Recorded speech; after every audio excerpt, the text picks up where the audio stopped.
Hey now, my peeps. The topic of tonight's Bathtime Confessional is just a story, really. It's not a confessional. There's no big, earth-shattering news in this. But it's something that's been on my mind for a while. I've wanted to talk to you about it. So I'm going to do that.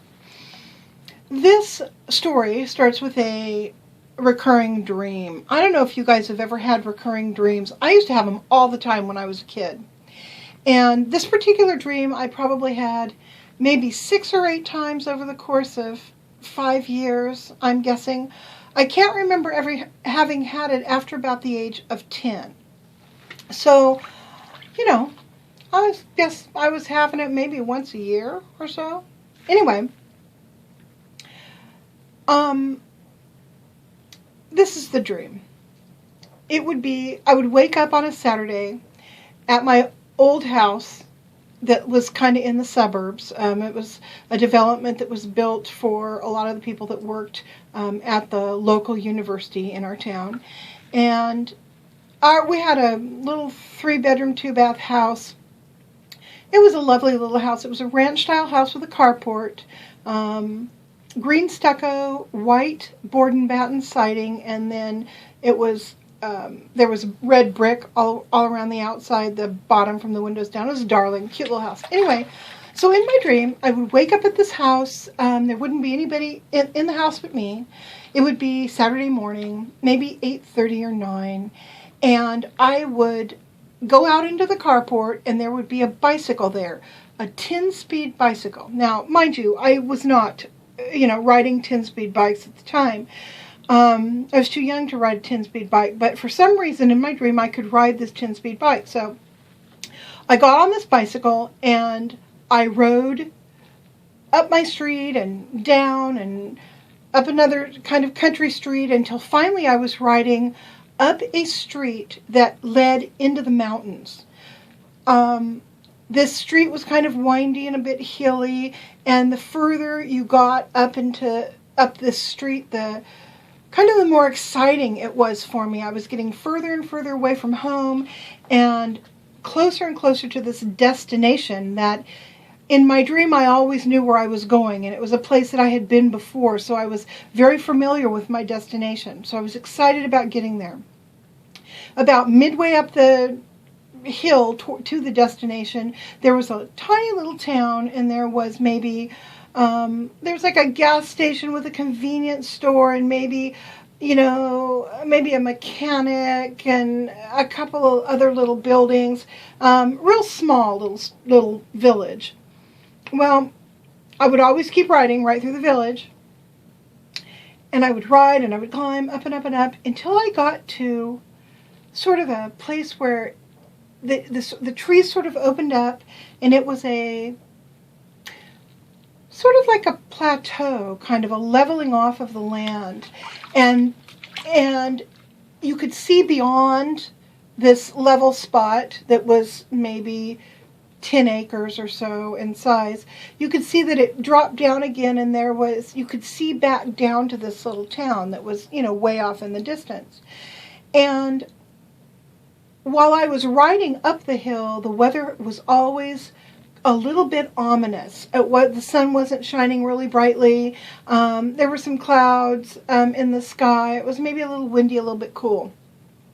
But when I got up to this open place, it was brilliant sunshine, and it seemed like I would get there somewhere around 10 o'clock in the morning. So I would ride my bike to a little stream. There was a stream where I would stop. I would get off my bike, and tethered to a pole sticking up out of the ground was a rowboat. And I would get in this rowboat, and I would lie all the way back down into this rowboat.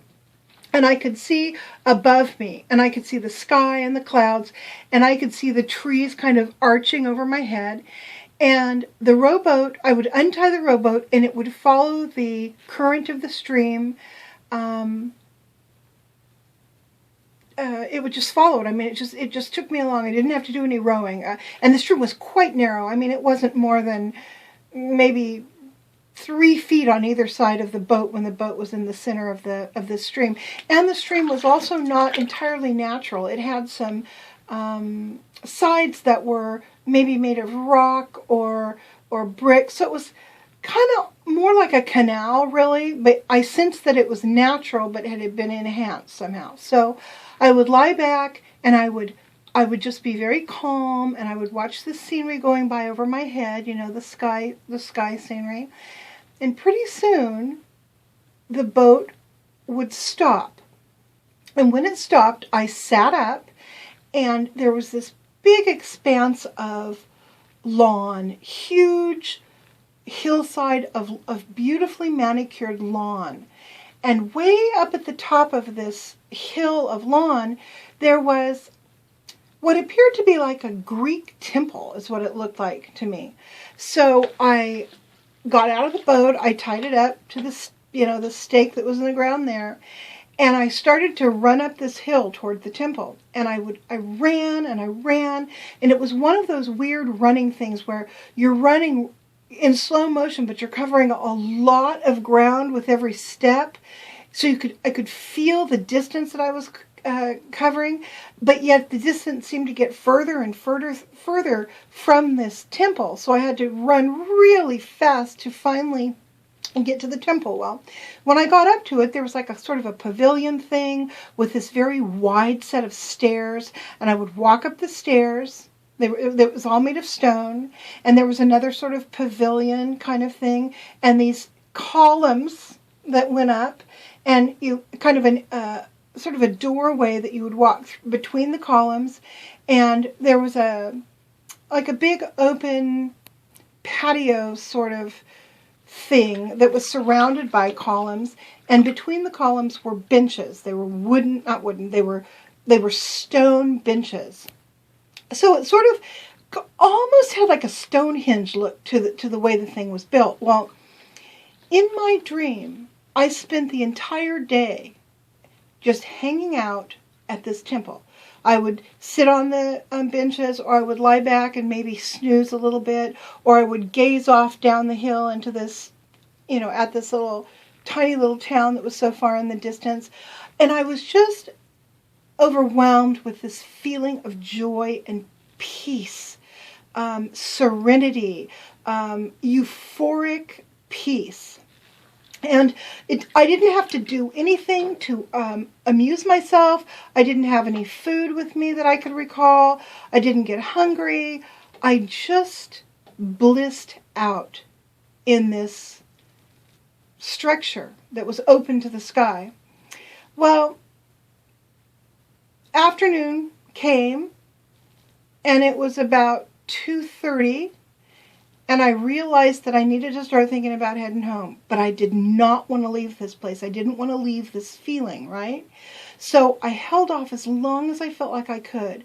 But I could tell that time was beginning to move a little bit faster, and I could feel that my sunny day was getting ready to cloud over.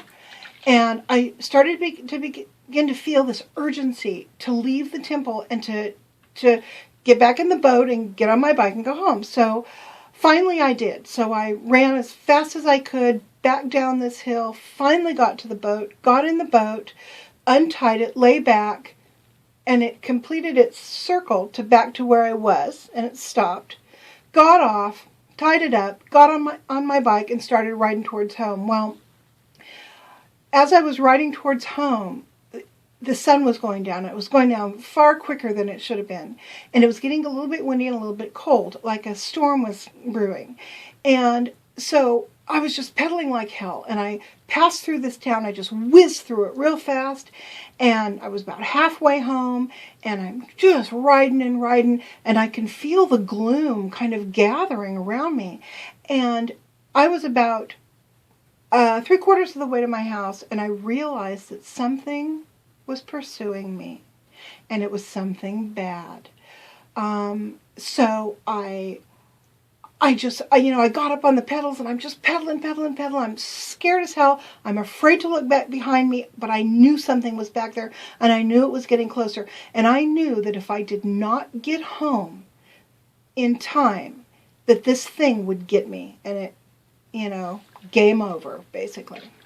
So in my dream, I just barely make it to my house, into the carport with my bike before the sun goes down.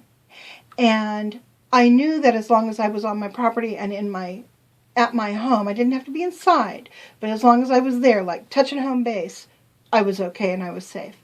So, and at one point, when I was on my street and I could see my house ahead of me, it's like I could feel this thing, or actually it felt like two things, just on my tail. I could feel their breath. I could feel their evil, right? So I always made it home. The dream was always the same. Well, okay, here's where it gets interesting. I looked for property. I looked at so many different places up here in the hills when I had decided that I wanted to leave town and I wanted to move up into the foothills. So I searched and finally the property that I'm living in now, it came up for sale. I looked at it, loved it, went to put in an offer, and it was already in escrow. So it was like, I was heartbroken because I really loved this place. So I kept looking, then I quit looking for a while, and then I came back up and continued to look. Well, I stopped in at a real estate office. It was a Sunday, I'll never forget this, a local one up in the village, and I was describing the property that I was looking for, and I said it was just like this property that I'd seen on this street, blah, blah, blah. And the gal looks it up and she says, that's back on the market. I said, really? She said, yeah. She says, it's been in escrow. This is the third time it's been in escrow and fallen out. I said, okay. I said, let me call my realtor. I want to put in an offer. I got on the phone. I called from the office because I don't even think I had a cell phone at this time, right? Called from the office. Hey, I found a place. I want to put in an offer. I want to put it in right now, today. So drove down to her office, wrote up the offer, came back, put it in, and I got the place. All right. Part of why I wanted it so badly is because it felt familiar. There was something about where it's located, how it's sitting. Just something about this funky little piece of property that I knew was perfect for me. So bought it, moved in, was here for a while, and I begin to realize that this property has very similar attributes as this place in my dream. For example, in order to get here, you have to go up the hills into the mountains. You pass through a little, just a wide spot in the road where there's a roadhouse, a convenience store, and a gas station. It's about halfway, from town to where I live now. Once you get here, when you cross the driveway, there's a drainage creek that runs kind of all the way through my property. That when it's running, it looks very much like that stream that was in my dream, although I've never had a boat in it. My property has rolling hills. It has a deep, bowl, and then kind of rolling hills for the rest of the property. Well, that deep bowl, when it is in the springtime and there's grass growing out there, grasses, it looks so much like this hillside that I would run up in order to get to this temple. Now, my little double wide trailer funkified house is not a Greek temple by any means. Doesn't have columns, isn't open to the air, none of that. But over the years, I have come to find my greatest peace and serenity and joy when I'm home, inside my four walls, living my life in this in this house. Have never had such a sense of peace in any place I've ever lived. So I don't know if my fanciful mind is just drawing a conclusion, to serendipitous, coincidental things, and I've decided to link them together, or if there is some sort of manifestation of the mind that occurred when I found this place, and this peaceful feeling that I had in my dream, I knew I was going to be able to have it here too. So there you go. That's my story of the evening. I think the human mind is unfathomably powerful. And I've decided that somehow I made this place manifest for me as a place to find eventually where I could find my peace. And I don't want to be out there where evil things can pursue me. I want to be here where I'm safe. So, there you go. That's my story, and I'm sticking to it. Bye-bye.